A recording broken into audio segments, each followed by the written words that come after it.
l'after avec vous jusqu'à minuit, dernière ligne droite. Fais ton mercato, votre rubrique vous la connaissez maintenant.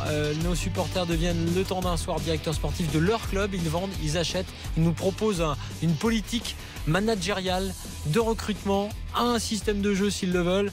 Comme ils veulent, ils jouent comme ils veulent et ils essaient de devenir le meilleur directeur sportif et le meilleur, après les notes qu'on va donner, il viendra ici dans l'after. Yannick, supporter de Montpellier, est avec nous. Salut Yannick. Bonsoir messieurs. Eh ben c'est parti, c'est à toi de jouer. Tu peux vendre, tu peux acheter, tu nous expliques ce que tu veux faire avec Montpellier.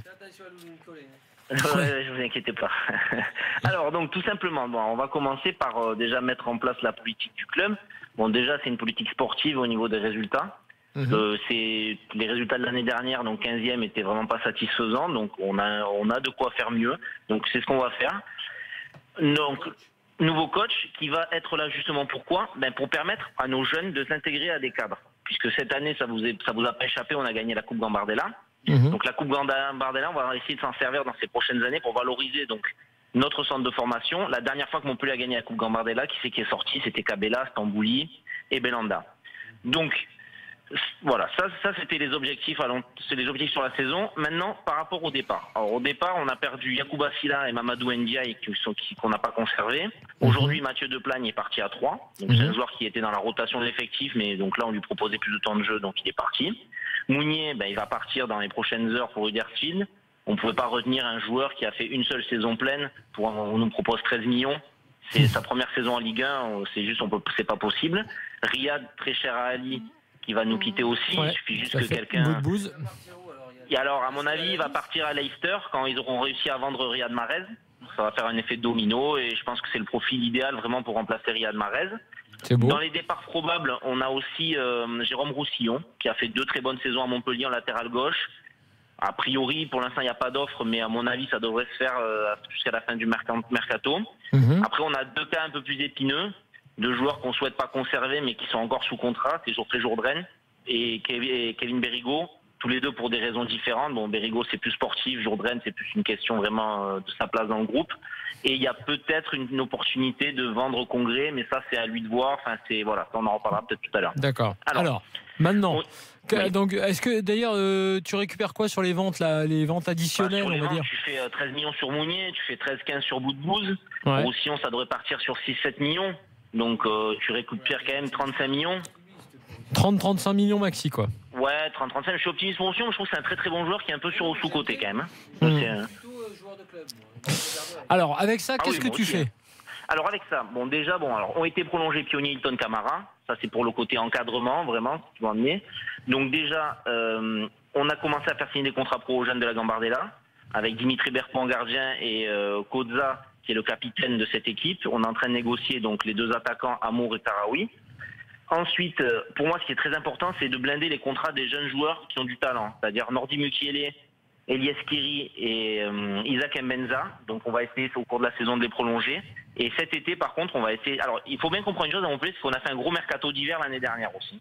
Donc ça va être plutôt un mercato d'appoint. Notre entraîneur, il a ciblé 4 postes, pardon. Un gardien de but.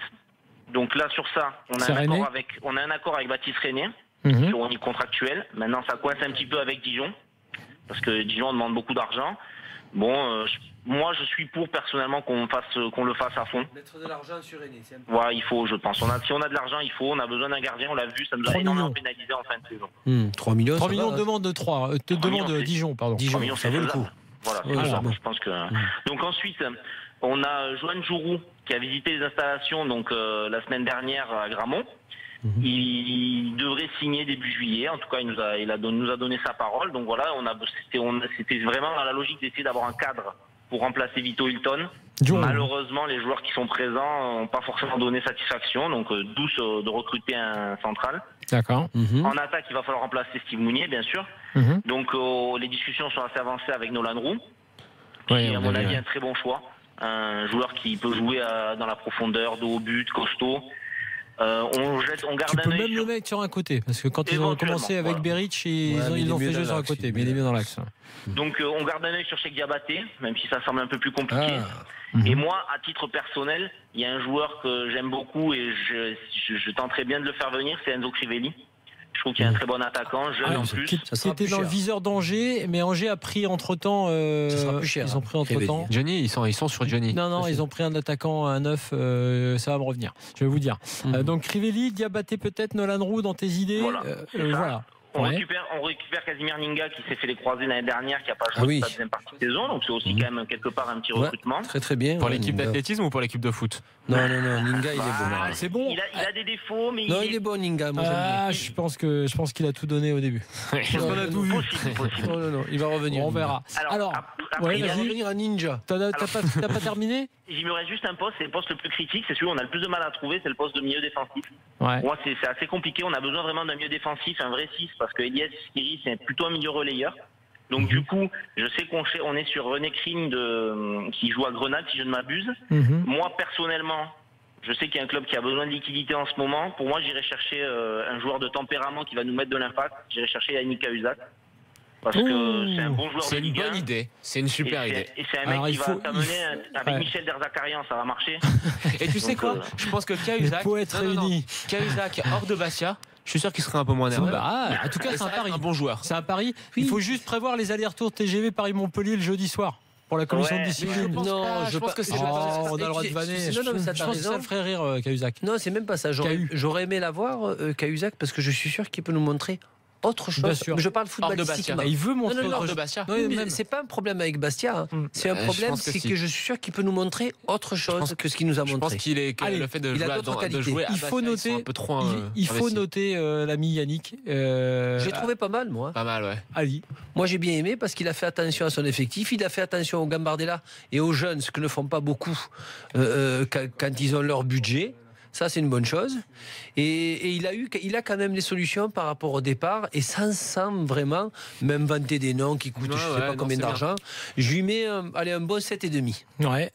Jonathan 7. 7 pour Jonathan. C'est bien, c'est juste en comparaison à ce qu'on a eu avant. 7 Jonathan, 7,5 Ali.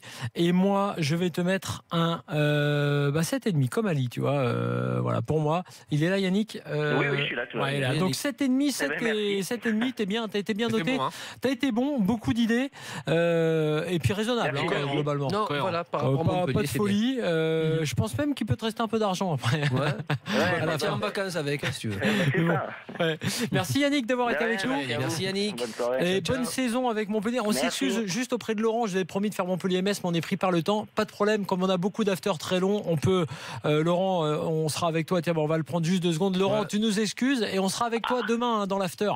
Je n'ai pas travaillé pour rien quand même. Non, t'inquiète pas. Ta place est réservée. T'as encore du temps, c'est bien. Ta place est réservée et peut-être que tu. J'ai eu peur, j'ai passé 1h30 dessus. Non. Laurent, tu sais quoi? Tu peux peut-être même faire un autre coup. Là, dans les 24 heures, un coup mercato qui va te permettre de faire la diff pour le jeu. Là, je vais avoir du temps pour réfléchir, c'est super. C'est prioritaire, tu seras en premier demain. Et je le dis d'autant plus que c'est pas moi qui serai là, mais je vais dire à Gilbert que vraiment tu dois être prioritaire, t'inquiète pas. Il n'y a pas de souci, mais peu importe à l'heure où je passe, il n'y a aucun problème. Et tu sauras si l'Argentin Poblete vient ou pas. Et tu embrasseras de ma part Simon Fallette, qui est un ami. Allez, à bientôt. Salut Laurent. Ciao Laurent, à demain. Ciao. À demain Laurent. Voilà pour le Fais ton mercato. On approche de la fin, donc évidemment le classement sera disponible et puis on vous dira qui est en tête. Je crois que avant ce soir, c'était le directeur sportif du PSG qui était en tête. Qui avait été très bon. Allez, je m'en fous pas pour terminer l'after.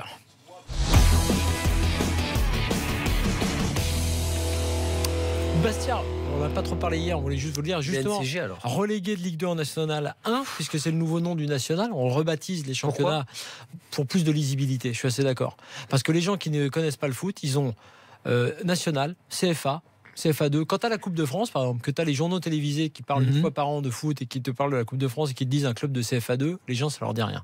Si tu commences à leur dire un peu de hiérarchiser un petit peu, même s'il vaudrait mieux pourquoi ils mettre... ne disent pas Ligue 3? T'as raison. Tu sais pourquoi? Ça, c'est les vieilles luttes entre Ligue et Fédé. T'as le côté Ligue d'un côté. C'est que politique. Non, je pense, à la base, en tout cas, c'est un peu ça. En tout cas, ça serait beaucoup plus simple. La décision d'hier, c'est que Bastia est relégué. On rappelle que l'AC Ajaccio, c'est pareil, sauf que les deux vont faire appel. Donc, évidemment, ce ne sont pas des décisions définitives. Mais il y a 2 clubs qui se prépare quand même dans l'ombre, comme tous les étés. Paris FC et Red Star. Donc voilà, deux clubs parisiens. Deux clubs franciliens. Et comme tout se joue à Paris, attention les Corses. Oui, mais bon, rien n'est joué. Cela dit, il faut pas être très clair. Il y a un appel, donc voilà. Ça, c'est une première chose. Autre chose, je ne sais pas si vous avez suivi cette histoire de Lens qui porte réclamation contre Amiens. C'est une histoire un petit peu compliquée, puisque John Williams, qui est un agent sportif actionnaire minoritaire d'Amiens, est considéré par les adversaires d'Amiens comme un directeur sportif de fait, ce qu'il n'a pas le droit d'être.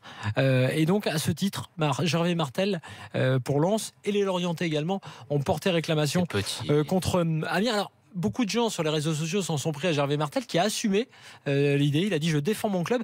Pourquoi on s'en prend notamment à Lens? Parce que Lens a bénéficié du stade d'Amiens quand Bollard était en travaux.